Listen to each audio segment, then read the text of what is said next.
Hey guys, welcome back to the third of a four-part series for Bigger Than Life.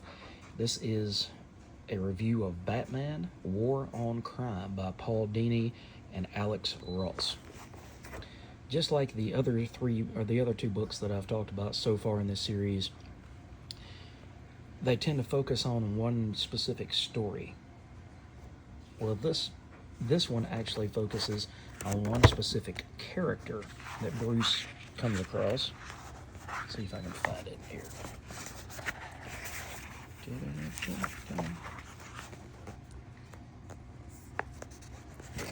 It's in here somewhere. Let's see.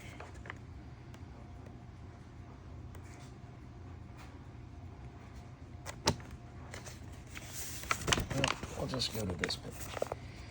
This is Marcus.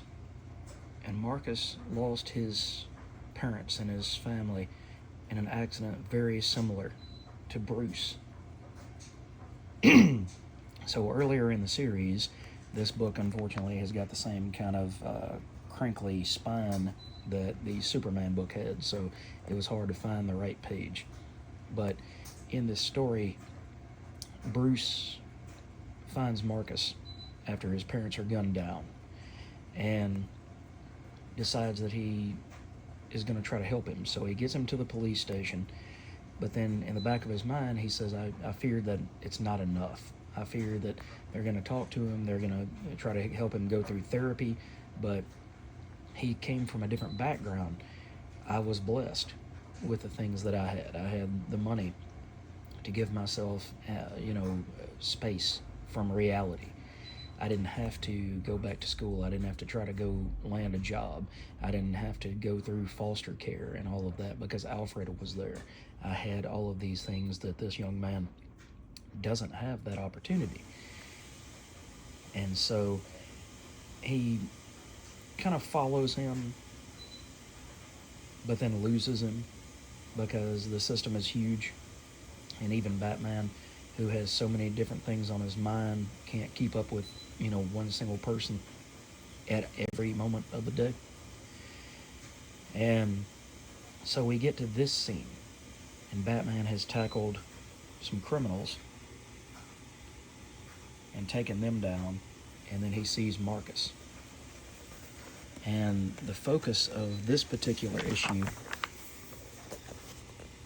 he says, Marcus, this isn't you. At least it doesn't have to be. I saw what happened to your parents, and I know what you're feeling.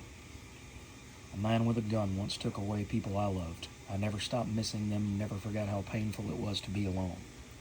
You can't bring your parents back, but you can break the cycle of violence that took them. Don't be a part of it, Marcus.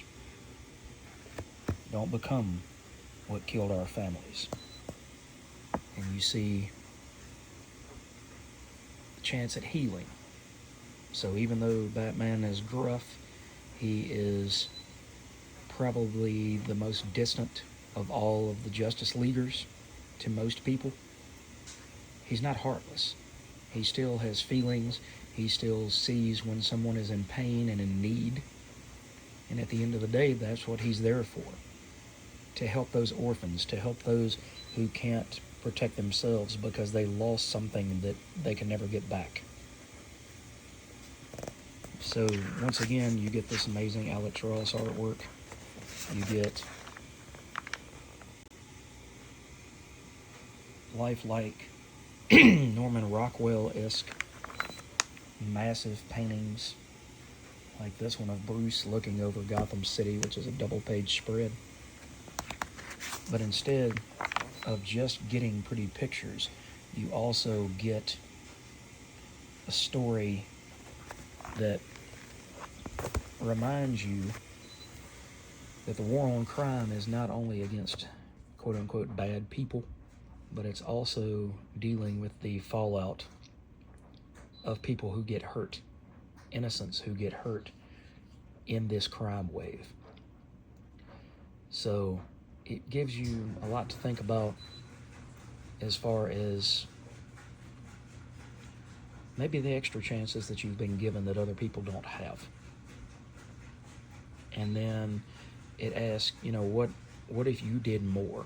What if you stepped out of your comfort zone and you did more to try to help these people and bring these people not up to your level, because that's not what the game is about, but you give them an opportunity to do the right thing. Whereas they might have felt helpless and felt like they didn't have that opportunity before.